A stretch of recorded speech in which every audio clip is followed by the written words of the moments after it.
Hey everyone, I'm JR Simmery here in Nashville, Tennessee, here at Emerald Bay East. First of all, I'd like to thank everyone for checking out my website, and definitely thank you for checking out these videos. We're going to be posting up some how-to videos throughout the weeks, throughout the upcoming months. Just little simple how-to videos on how to do water changes, how to frag stuff, maybe placement on corals, just a bunch of different little things. The first thing I want to talk to you about today is how to do a water change. Typically there's two ways to do a water change. What I like to say is the proper way and what would be the improper way. Water change I'm going to show you today would typically be for anyone who's not running a DSB. DSB standing for a deep sand bed. First of all, you're going to need your towel. You always want a towel no matter anytime you're working in an aquarium, because we're all going to make messes. Water change bucket and your siphon tube. And then of course we need some pre-mixed salt water that we have right here already in this bucket to replace the water that we take out. Water changes are very important for our aquarium, no matter if we have a fish only system or my personal favorite, a reef aquarium. I believe you should be doing a 10% water change every week. By doing so, we're going to be removing dirty water and replacing it with healthier water. We want to make sure that we clean up the sand bed real good, just to remove any type of waste or uneaten food that's settled to the bottom. Also, by doing your water changes every week and not every other week or once every month, we're maintaining a constant environment that will eventually help the fish and the coral survive a lot longer in captivity.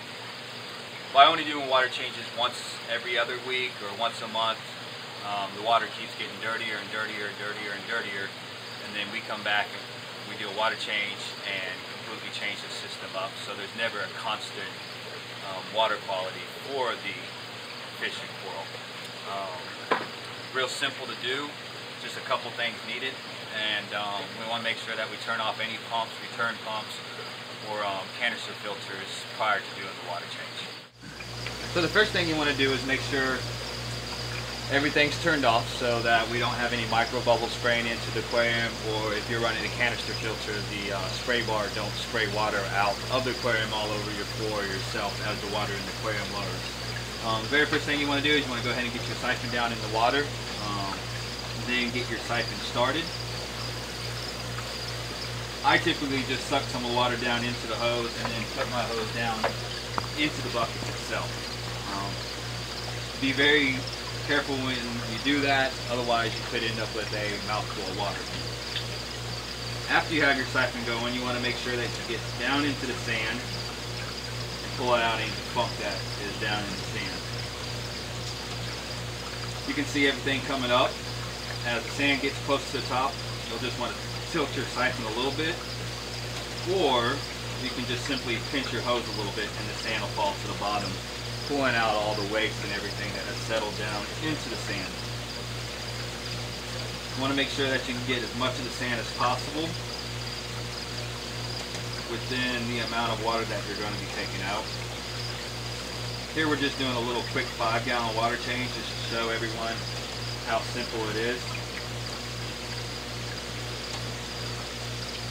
You know, it just takes a few minutes a week to do anywhere from a 5-gallon water change up to 20, 30-gallon water change. What we don't want to do is we don't want to just stick our siphon in there and pull water out from the top. Like I spoke to you earlier, all the waste and stuff that the fish create and any uneaten food will settle to the bottom. And if we physically don't get that out of our tanks by doing water changes and siphoning out, it's always going to be there. So if you're having problems with nitrites or nitrites and you're telling yourself you're doing water changes, you might not be doing it properly. After you've completed the water change, you just simply want to set off everything to the side or go ahead and pour it out, whatever works best for you. Right now I'm just going to set this off to the side. After you have everything cleared off, you should simply take the water that you have already mixed up, pour it back into the aquarium or your sump, your choice. After it's filled back up, you simply just turn everything back on, wipe up your mess, and enjoy your aquarium. Alright, I just want to thank everyone for checking out our video. I hope this was a little helpful for everyone. Again, my name is JR Simmery here in Nashville, Tennessee, Emerald Bay East.